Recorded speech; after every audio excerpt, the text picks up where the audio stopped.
আসসালামু আলাইকুম সুপ্রিয় দর্শক শ্রোতা, কেমন আছেন সকলে? আশা করি সবাই অনেক অনেক ভালো আছেন। আলহামদুলিল্লাহ আমরা অনেক ভালো আছি। সুপ্রিয় দর্শক, আমরা আজ যাচ্ছি আমাদের নালিতাবাড়ী উপজেলার ঐতিহ্যবাহী একটি সুন্দর এবং গোপন জায়গা, সেটি হচ্ছে আমাদের দাউধরা পাহাড়।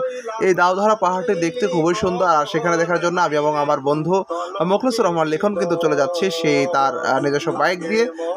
দেখতে পাচ্ছেন আমরা রাস্তা দিয়ে যাচ্ছি এবং মোখলেস কিন্তু ড্রাইভ করছে, খুব চমৎকার সেই রুট। এবং কিছুক্ষণ আগে কিন্তু বৃষ্টি হয়েছে, যার কারণে কিন্তু রাস্তাটির কালার খুব সুন্দর লাগছিল। আমরা ইতিমধ্যে চলে এসেছি সেই দাউধরা পাহাড়ে। দেখতেই পাচ্ছেন এই পাহাড়গুলো, আর এটার জন্য আলাদা এখানে একটি পর্যটন কেন্দ্র হওয়ার কথা ছিল। সেই যে একটি গেট রয়েছে, সেই গেট দিয়ে আমরা প্রবেশ করব, সেটাও আপনাদেরকে দেখাবো। আপনারা দেখতে থাকুন। এই যে আমরা উঁচুতে উঠলাম, উঁচুতে ওঠার পর এখান থেকে আমাদের নামার পরে হাতের বাম পাশে কিন্তু একটি গেট রয়েছে। সেই গেট দিয়ে কিন্তু আমাদেরকে প্রবেশ করতে হবে সেই দাউধরা পর্যটন কেন্দ্র নামে যে স্থানটি হতে চলেছিল, সেটি কিন্তু এখন আর হবে না। সেখানে আমরা ঢুকবো। দেখতে পাচ্ছেন এইটি সেই গেট, আর এই গেট দিয়ে আমাদেরকে প্রবেশ করতে হবে। আর এই গেট দিয়ে কিন্তু অনেক এই এলাকার মানুষজন কিন্তু তাদের গবাদি পশু গরু কিন্তু পাহাড়ে চড়াতে নিয়ে যায়। পাহাড়ে কিন্তু গরুগুলা ঘাস খায় এবং সেখানে কিন্তু তারা এই গরুগুলা পালন করে। দেখতে পাচ্ছেন একজন মুরব্বী কিন্তু এই পাহাড় থেকে লাকড়ি কুড়িয়ে নিয়ে এসেছে এবং এই গরুগুলাকে কিন্তু তিনি দেখভাল করে নিয়ে আসলেন সারাদিন থেকে।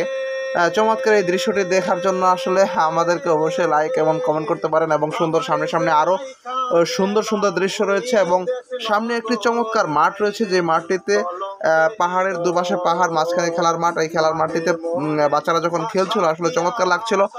আমরাও কিন্তু আপনাদেরকে মানে এই জিনিসটা দেখানোর জন্য নিয়ে এসেছি, এবং আমরাও চেয়েছিলাম এখানে খেলবো, কিন্তু আপনাদেরকে দেখানোর স্বার্থে সন্ধ্যা হয়ে যাচ্ছিল, যার কারণে আমাদেরকে খেলতে পারিনি। আমরা চলে গিয়েছি সামনে। দেখতেই পাচ্ছেন খুব চমৎকার একটি দৃশ্য, এবং এইখানে যদি আমি যদি খেলতে পারতাম আপনার কেমন লাগতো অবশ্যই কমেন্ট করে যাবেন। দেখেন সামনে যে পাহাড়গুলো রয়েছে, চমৎকার খুব সুন্দর সুন্দর পাহাড়। এটি হচ্ছে আমাদের সেই দাউধরা। এটি আসলে কোনো দূরের কোনো পাহাড় নয়, এটি আমাদের শেরপুর জেলার নালিতাবাড়ী উপজেলার দাউধরা পাহাড়। এই দাউধরা পাহাড়টি দেখতে আমার কাছে চমৎকার লাগছে, এবং এটি গুপ্ত একটি জায়গা। এখানে মানুষ সচরাচর আসে না, এখানে এরকমভাবে পর্যটন কেন্দ্র করে ওঠেনি, কিন্তু এই জায়গাটি খুব সুন্দর একটি দৃশ্য, মনোরম দৃশ্য আমরা দেখেছি। আমাদের কাছে খুবই ভালো লেগেছে। আমরা অবশ্যই প্রকৃতিপ্রেমী মানুষ, পাহাড়প্রেমী মানুষ, পাহাড়কে পছন্দ করি।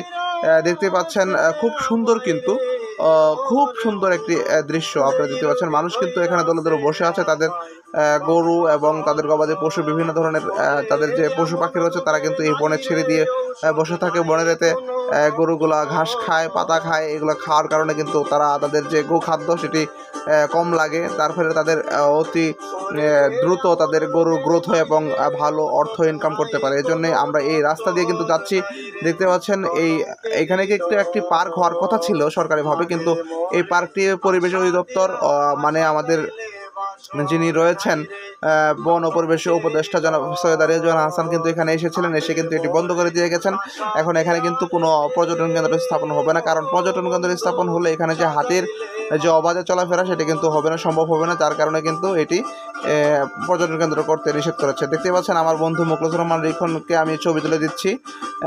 আর আমার জানেনই যে আমি মোটামুটি টুকটাক ছবি তুলি এবং ভিডিও করি, এবং বিভিন্ন ধরনের ভিডিও আমরা করে থাকি। বিয়ে, মুসলমানি, জন্মদিন এবং আরও অন্য অন্য ভিডিও যেগুলো হয় সেগুলো ভিডিও আমরা করে। দেখতে পাচ্ছেন আমি তার ছবি তুলে দিচ্ছিলাম। আমি যেহেতু প্রাইম লেন্স নিয়ে গিয়েছিলাম, কারণ এই জন্যই তার কাছাকাছি থেকে ছবি তুলেছি। আর এইখানে লম্বা একটি যে গবাদি পশুর গরু, সেই গরুর পাল আসতেছে, চমৎকার একটি দৃশ্য। এটি আসলে আমার কাছে খুবই ভালো লেগেছিল, কারণ এই পাহাড় থেকে প্রায় শত শত গরু কিন্তু এই পাশ দিয়ে এসেছে। আমরা সেটি আপনাদেরকে দেখাচ্ছি। আমার ক্যামেরাতে ধারণ করা এই ভিডিওটি খুব চমৎকার লেগেছিল আমার কাছে, কারণ দেখতেই পাচ্ছেন কি পরিমাণ গরু কিন্তু পাহাড় থেকে বের হচ্ছে, পাহাড়ের ভেতরে গহীন থেকে, মানে ভারত সীমান্তের কাছ থেকে কিন্তু এই গরুগুলা আসতেছে।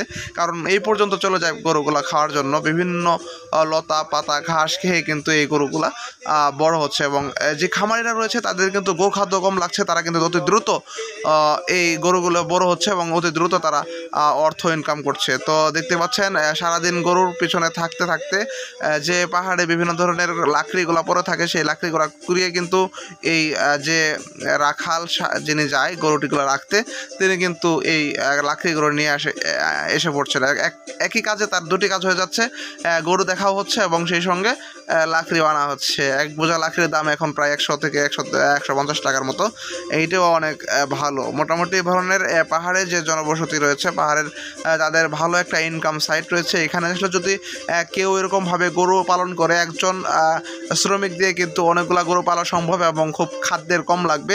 এবং চমৎকার একটি আইডিয়া। আসলে আমরা এই সংক্রান্ত বিভিন্ন ধরনের ভিডিও আপনাদেরকে দিব। আপনারা অবশ্যই আমাদের সঙ্গে থাকবেন, আমাদেরকে লাইক করবেন, কমেন্ট করবেন, আমাদের সঙ্গে থাকবেন এবং আমাদের চ্যানেলে যদি আপনি নতুন হয়ে থাকেন অবশ্যই সাবস্ক্রাইব করবেন। আমাদের এই দৃশ্যটি দেখে আপনাদের কেমন লাগলো অবশ্যই কমেন্ট করে যাবেন এবং আপনি কোথা থেকে এই ভিডিওটি দেখছেন আমাদেরকে কমেন্ট করে যাবেন। দেখতে পাচ্ছেন আমাদের সেই পাহাড়, আমাদের পাহাড়গুলো দেখতে চমৎকার। আসলে আমাদের এই নালিতাবাড়ির গারো পাহাড়গুলো অসংখ্য মানে অনেক সুন্দর, যা আপনাদেরকে মুগ্ধ করবে। অবশ্যই আপনারা আসলে অবশ্যই আমাদেরকে কমেন্ট করে জানাবেন, আমরা আপনাদেরকে নিয়ে ঘোরাবো। আপনারা যদি আসেন অবশ্যই আমাদের কমেন্ট বক্সে কমেন্ট করবেন এবং আমাদের হোয়াটসঅ্যাপ এবং ইমো এবং আমাদের যে ফেসবুক রয়েছে, ফেসবুক আপনারা নক করে রাখবেন। অবশ্যই আসার আগে আমাদেরকে জানাবেন, আমরা আপনাদেরকে নিয়ে এই সমস্ত জায়গাগুলো ঘুরিয়ে দেখাবো সম্পূর্ণ নিরাপত্তার সঙ্গে। আপনারা অবশ্যই আসবেন, আসলে আমাদেরকে অবশ্যই জানাবেন। ধন্যবাদ সকলকে। আজকের ভিডিও পর্যন্তই। খোদা হাফেজ।